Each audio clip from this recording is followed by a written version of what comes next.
ప్రకాశం జిల్లా ఎర్రగొండపాలెంలో ఏపీ కాంగ్రెస్ అధ్యక్షురాలు పర్యటించారు. కాంగ్రెస్ అభ్యర్థి బూదాల అజితారావు నామినేషన్లో పాల్గొన్న షర్మిల వైసీపీతో పాటు కూటమిపై తీవ్ర స్థాయిలో ధ్వజమెత్తారు. ఎన్నికల ముందు ఇచ్చిన హామీలను అమలు చేయని జగన్ ఇప్పుడు మళ్లీ ప్రజలను మోసం చేసేందుకు సిద్ధం పేరుతో వస్తున్నారని ఎద్దేవా చేశారు. వైఎస్ రాజశేఖర్ రెడ్డి అంటే ఒక బ్రాండ్ అన్నారామె. ఇచ్చిన మాట తప్పడం రాజశేఖర్ రెడ్డికు అలవాటు లేదన్నారు. అలాంటి వారసుడని చెబుతున్న జగన్ నిజంగా వారసుడేనా అని ప్రశ్నించారు. అధికారం చేపట్టిన 6 నెలలకే వెలుగొండ పూర్తి చేస్తానన్నారు. చేశారా అని ప్రశ్నించారు. మద్యపానం నిషేధించి ఓట్లు అడుగుతాను అన్న జగన్ ఈ రోజు అది చేయకుండానే ఓట్లు అడిగేందుకు వస్తున్నాడని, ప్రజలందరూ కాంగ్రెస్ కు ఓటు వేసి అజితారావును గెలిపించాలని కోరారు.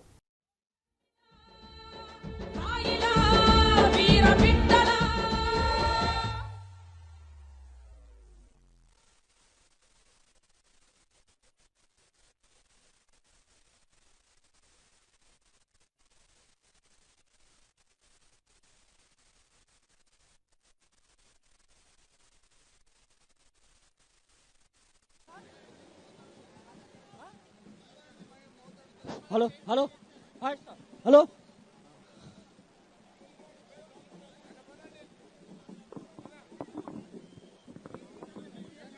హలో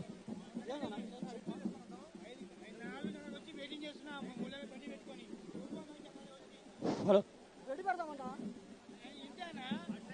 ఇది ఎక్కది అక్కడ మాట్లాడుతుంది ఇదా ఎక్కేది ఇదా జనాలందరూ అటు పక్క రోడ్డు నుంచి ఇటు పక్క రోడ్డు రాడండి, ఇటు వెనక్కి వెళ్ళమాకండి, ఇటు ముందరికి రావాలి. ఇక్కడ సెంటర్ లో మేడం గారి మీటింగ్ ఉంటుంది. జనాలు అటు పక్క రోడ్డు మీద వెళ్ళమాకండి, ఇటు పక్క రోడ్డుకి రావాలి.